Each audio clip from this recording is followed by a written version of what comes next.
Good morning, everyone. Welcome to Temple's Treehouse. My name is Catherine, and I'm so glad you are watching with us. Well, this month of March, we are talking about the word cooperation. And cooperation is working together to do more than you can do alone. We're going to be talking about all kinds of people in the Bible who, by faith, work together to get something done. We have an excellent memory verse, and I hope mom and dad and kids, I hope all of you guys memorize this verse. It is from Ecclesiastes chapter 4, verse 9. 2 are better than 1 because they have a good return for their labor. Well, boys and girls, I hope you really enjoy our lesson for today. And please feel free anytime to message me and let me know what you are learning.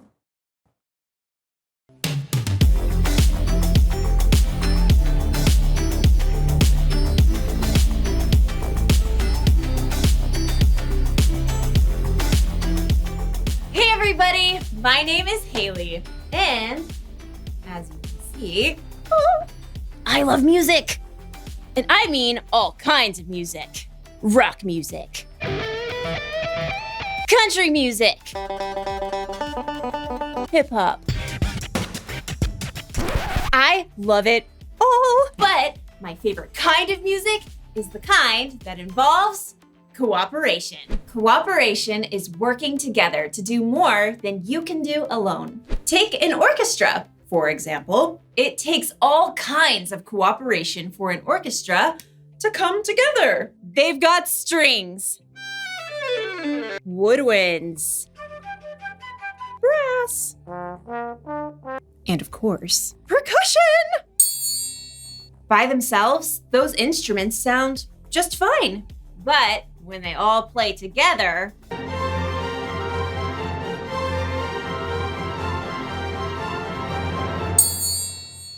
they really make some noise. And music isn't the only place where cooperation makes a difference. Cooperation shows up in sports, at school, at home, and, as we'll see in today's story, in tent building. Really, really, really big tent building. You'll see what I mean. See you soon.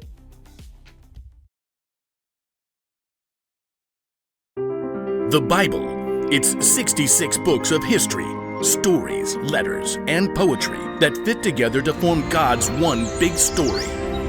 The epic adventure of how He created us and loves us so much that He made a way to rescue us. As we travel through the Bible, from Genesis to Revelation, we discover people who met God and found their lives changed forever. Now, for an amazing story, inspired by the book of Exodus.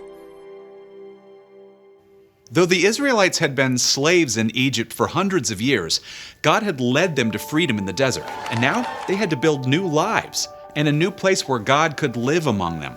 So God called out to their leader, Moses. Come up to me on the mountain. A thick cloud covered the mountain as God spoke with Moses. Tell the Israelites, you have seen for yourselves how I carried you on the wings of eagles and brought you to myself. Now obey me completely. If you do, then out of all the nations, you will be my special treasure. God gave Moses many rules and laws that would help keep the people safe, but God gave the most detailed instructions for something very special. Have them make a sacred tent for me. I will live among them. Make the holy tent and everything that belongs to it exactly like the pattern I will show you. Okay, ready, taking notes. Make 10 curtains out of finely twisted linen with blue, purple, and bright red yarn. Sew cherubim into the pattern. The curtains must be 42 feet long and 6 feet wide. Make loops out of blue strips. Moses' head must have spun as God gave him very complicated blueprints for a beautiful tent, for all the things that would go inside the tent, and for the elaborate robes the priests would wear. Curtains, lampstands, bowls, altars, incense, robes. God, I don't even know where to start. God knew Moses couldn't take on this huge job alone. In fact, God already had it covered. Phew. After Moses had heard all of God's instructions, he came down the mountain and told his assistant Joshua, Gather all the people. On it. God is going to make a home right here among us. We'll build an epic, amazing, ginormous tent for God. Who wants to volunteer? Maybe you should be a little more specific. Good point. One thing at a time. Aaron? Moses pointed out his brother standing near the front. Right here! God has chosen you and your sons to serve as priests in the sacred tent. Oh, we're honored, but, we need the tent first. Exactly. We'll need a skilled craftsman to head up the whole project. Moses looked out over the crowd. Bezalel, son of Uri. The name spread through the vast crowd, and in moments, a young man with bright eyes and strong hands leapt off a rock and came forward. Bezalel, son of Uri, tribe of Judah, at your service. God has chosen you to lead everyone crafting the holy tent. Wow. Okay. Gonna need half a second here. Don't worry. God's filled you with His Spirit, with wisdom, understanding, knowledge, all kinds of skill. You're talking about me? Can you make beautiful patterns in gold, silver, and bronze? Well, yes. Can you cut and set stones? Yep. Work with wood? Absolutely. Craft as if Pinterest were already a thing? Theoretically, yes. God will give you all the help you need, starting with, Oholiab? Another man stepped up, smile lines crinkling his face. Hey, man, that's me. Yeah, God also had chosen you and given you special skill in all kinds of crafts. Oh, totally rad. And to top it off, God has given both of you the ability to teach others everything you know. All right, we're so on it. We'll train up an entire team. There was just one catch. We need to lay in supplies. Yeah, anyone seen a House Depot? How about tents to go? God will take care of it. We need everyone to help. Please bring an offering for the Lord from what you have. Quickly, people came forward to give to the work of the holy tent. Take these gold earrings and this necklace. I can haul in loads of acacia wood on my donkey. I've been saving this purple yarn. I picked the olives for this olive oil. In fact, the people had brought so much, the workers couldn't use it all. Stop! Please, we have more than enough. So under the guidance of Bezalel and Oholiab, a team of men and women stepped up to create the tent.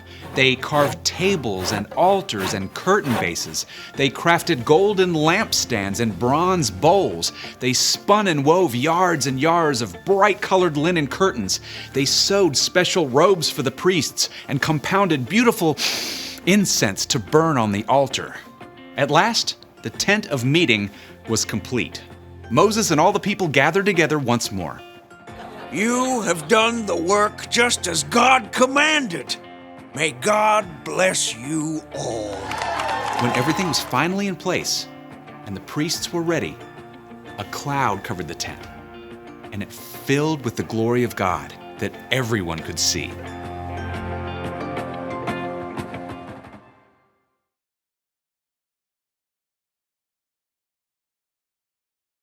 When the Israelites were wandering in the desert, God asked them to build a big tent. A tent we now call the tabernacle, where people could worship God and where God could live. Oops. You heard that right. God wanted to live with the Israelites in the desert inside of a big traveling tent. And God wanted the people to work together to make it. So they needed people with all kinds of different gifts. Designers, people who could sew, people who could work with stone and fine metals. Plus, they needed teachers who could train people how to do all of those things. God knew that if they all worked together, they could make something incredible. God has always been big on cooperation. Think of Jesus. He could do so much on his own. He could work miracles, and yet he chose to work together with a unique group of 12 disciples as he traveled and he taught. God wanted them to work together. And guess what? God wants us to work together too. You see, we are all unique. We all have things we're good at. We could be good at sports, or good at math, or good at coming up with stories. We could be hard workers, or good at solving problems. And by ourselves, we could do just fine. But when we work together, when we use our gifts with the gifts of other people, then we can really make some noise.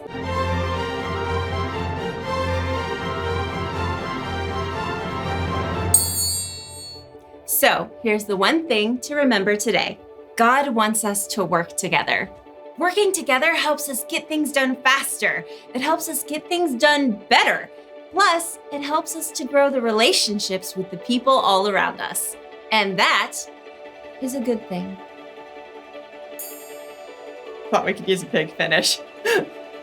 I'll see you next time.